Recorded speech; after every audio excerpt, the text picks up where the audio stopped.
Salut, c'est Christophe Weigert. Bienvenue dans cette vidéo.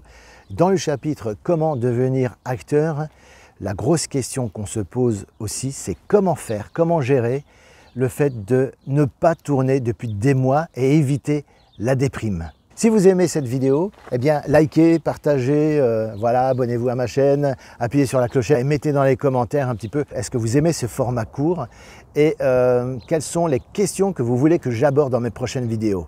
Voilà, ça m'intéresse de coller au plus près de vos besoins et des difficultés que vous ressentez actuellement. Je vous ai déjà dit dans d'autres vidéos que j'étais réalisateur.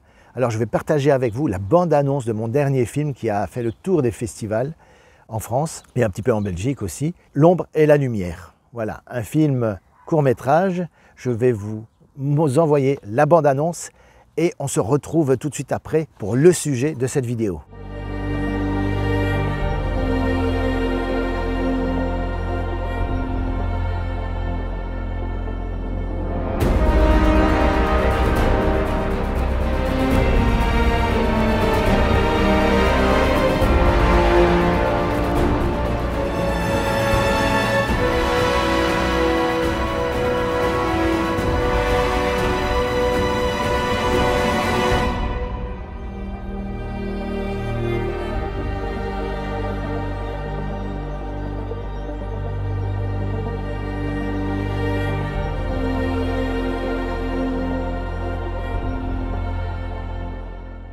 Comment ne pas déprimer quand on n'a pas tourné depuis des mois? Première chose, on passe des castings, on n'a pas de réponse, on ne sait pas si on a été bon, on ne sait pas sur quoi se baser pour dire bah voilà, est-ce que je dois m'améliorer, qu'est-ce que je dois améliorer, qu'est-ce qui a convaincu, qu'est-ce qui a un peu moins convaincu. On ne sait pas toujours tout, on ne sait rien. Et ça c'est très frustrant parce qu'on fait un casting, on attend des semaines et on fait un blocage. Hein. Vous avez sûrement déjà ressenti le fait de « oui mais j'aimerais bien passer à autre chose, mais j'arrive pas à passer à autre chose. » Parce que je n'ai pas fait le deuil du casting précédent. Je n'ai pas encore oublié tout le stress que j'ai eu et cette angoisse du trou de mémoire, cet état de stress qui a fait que pendant le casting, j'ai eu un trou de mémoire, je ne me suis plus souvenu du texte, alors que chez moi, ça se passait très très bien. Voilà, ça, c'est des symptômes, c'est des signes que je connais très bien, pour les avoir vécus moi-même quand je passais des castings. Et finalement, moi, je vais vous dire la déprime que ça m'occasionnait, comment j'ai fait pour pallier à ce genre de truc, pour oublier ça. Alors le mieux c'est de continuer à enchaîner les castings, un peu comme un sniper, d'accord, où il va y aller à fond, d'accord, et c'est de commencer le casting A, ensuite le casting B, le casting C, c'est d'enchaîner.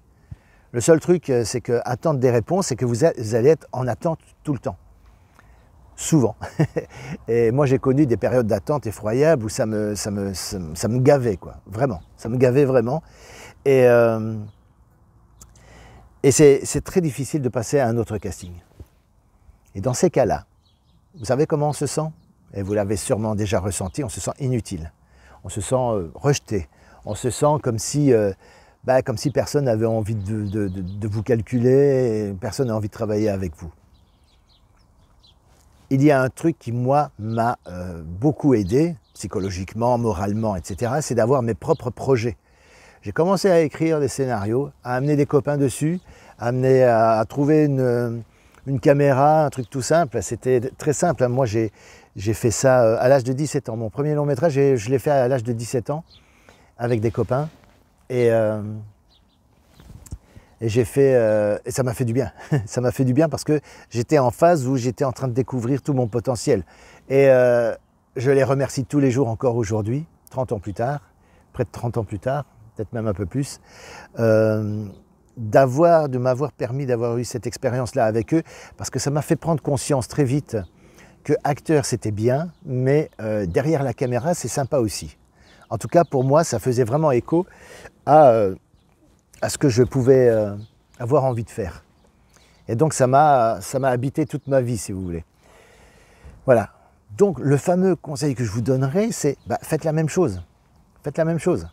Commencez à écrire des scénarios tout simples, ça peut être des petits sketchs, des petits trucs très court, mais commencez à élaborer vos propres projets, d'amener des copains scénaristes, des copains acteurs pour jouer les rôles dans votre film, faire des projets, les proposer, pourquoi pas à des festivals qui acceptent aussi quand on commence, c'est forcément un peu amateur et tout, mais donc vous allez dans des festivals où ils ont des critères de sélection assez larges, et où ils sont assez souples.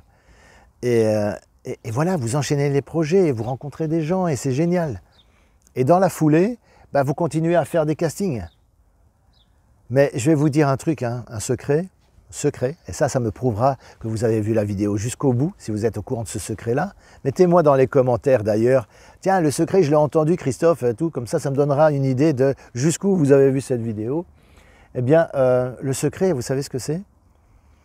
C'est que si vous arrivez à passer un casting en vous en foutant, mais vraiment, en vous en foutant, en vous disant même, oh putain, j'ai pas envie d'avoir ce rôle, parce que voilà, j'ai pas envie, les dates de tournage me conviennent pas, ça m'intéresse pas, j'y vais parce que j'ai donné ma parole au directeur de casting, et ça, c'est cette notion de confiance que j'ai déjà parlé dans une autre vidéo, parce que j'ai donné ma parole que j'allais venir, donc je suis venu, mais franchement, le rôle, j'en ai rien à cirer, quoi. Eh ben, je vais vous dire, hein, c'est étonnant, mais c'est comme ça, c'est souvent comme ça. On décroche souvent les rôles qu'on n'a pas envie d'avoir. On décroche souvent les rôles, et on réussit souvent un casting comme ça, en s'en foutant.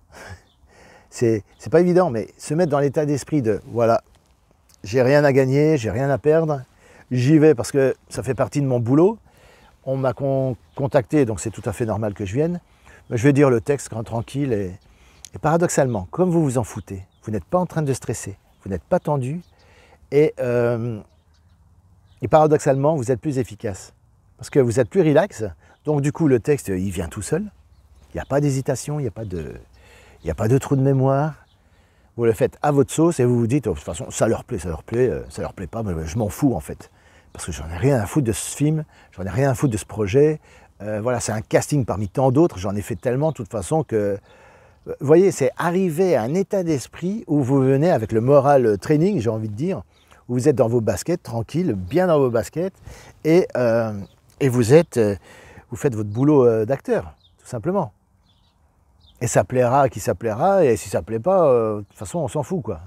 On s'en fout. Vous avez vos projets de film à vous. Vous voyez ce que je veux dire? Donc, couplez les projets que vous faites en tant que créateur, avec des copains comédiens, etc., tout en faisant des castings, ça permet de contrebalancer le fait que, eh bien, si vous dépendez des castings et que vous ne faites que ça, moi j'ai déjà vu des gens qui pleuraient parce qu'ils avaient raté un casting, quoi. Ils étaient en larmes parce que c'était leur chance de leur vie, etc. Mais des chances, vous en aurez d'autres. Des castings, il y en a plein. Donc, se mettre dans des états pareils, enfin, c'est un peu dommage, quoi. Ça peut être vécu de manière beaucoup plus sereine et mieux dans sa peau, quoi, finalement. Eh bien, je vous dis, le fait de coupler le côté « je me propose en tant qu'acteur pour des projets via les castings » et je suis aussi, d'un autre côté, un créateur parce que je crée mes projets, je fais des trucs, je développe des projets. Et le fait de se voir avancer sur ces projets, eh bien, ça fait du bien au moral, ça fait du bien sur la confiance en soi. Au niveau de la confiance, ben, c'est génial. Et vous dites, je suis quand même capable de faire ça, quoi. Donc c'est pas mal. Et donc du coup, vous allez arriver paradoxalement au casting beaucoup plus détendu et plus sûr de vous parce que vous vous dites, voilà, je suis capable de réussir quelque chose. Parce que quand je prends les choses en main, ben, ça fonctionne et ça avance. Franchement, moi, ça m'a beaucoup aidé le fait d'avoir des projets personnels. Alors je ne vous cache pas que c'est vrai que ces dernières années, je me suis plutôt concentré sur la casquette réalisateur, scénariste et tout, parce que moi j'ai avalé un tas de bouquins sur l'écriture de scénarios, et je peux vous dire que ça m'a occupé pendant une bonne partie de ma vie. Ça, je suis sincère avec vous, c'est clair. Au point de parfois négliger un peu plus la casquette acteur, mais j'aimerais bien pouvoir équilibrer un peu tout ça. Un peu de casting avec les directeurs de casting et un peu de création, parce que je suis un créateur, j'ai envie de créer des choses, et j'aime bien l'idée d'amener des comédiens que je connais depuis longtemps, voilà, à jouer dans mes films. J'adore aussi amener mes étudiants, mes élèves qui ont suivi mon programme 30 jours d'acting à jouer la comédie dans un de mes films. C'est génial de pouvoir les voir évoluer, de les voir progresser et prendre confiance en eux. Et c'est super, quoi. Et ça fait du bien. L'estime de soi, le fait de se dire, bah, voilà, je suis quand même utile à ces personnes-là, bah, c'est pas mal, quoi. C'est vraiment bien. Et ça, je vous recommande. Ayez vos propres projets à vous, que ce soit écriture de scénario, écriture de bouquins. Vous savez dessiner, par exemple, vous avez un talent pour dessiner, bah, faites des storyboards pour des réalisateurs qui recherchent un storyboard. Vous savez, le storyboard, c'est le découpage technique dessiné. Ça ressemble très fort à une BD d'ailleurs, quand on regarde, mais bon, c'est pas une BD, c'est autre chose. Vous pouvez collaborer avec des gens, quoi. Je veux dire, il y a forcément, si vous vous intéressez au cinéma, il y a sûrement d'autres capacités que vous pouvez exploiter, autres qu'acteur, et qui va dans le sens de la création, ou une étape de création. Voilà. Vous êtes bricoleur, par exemple, vous aimez travailler le bois, etc., ben, soyez chef décorateur sur un tournage, par exemple. C'est une idée. Mais vous pouvez être plus qu'acteur. Parce que quand on dépend de la casquette d'acteur, eh bien, on a souvent des frustrations. Et ça, à gérer psychologiquement, ben, c'est pas évident, quoi. Voilà. Le bon état d'esprit, c'est de dire, voilà, j'ai de la valeur. Et quand je participe à un projet, eh bien, je participe à partager ma valeur avec d'autres. Mais vous avez déjà une valeur déjà actuellement. Vous qui regardez cette vidéo, vous avez déjà une valeur XY. Peut-être que vous en rendez pas compte. Et si vous en rendez compte, eh bien, je dirais, bon, allez-y alors, du coup, foncez. Vous avez déjà de la valeur maintenant. Voilà.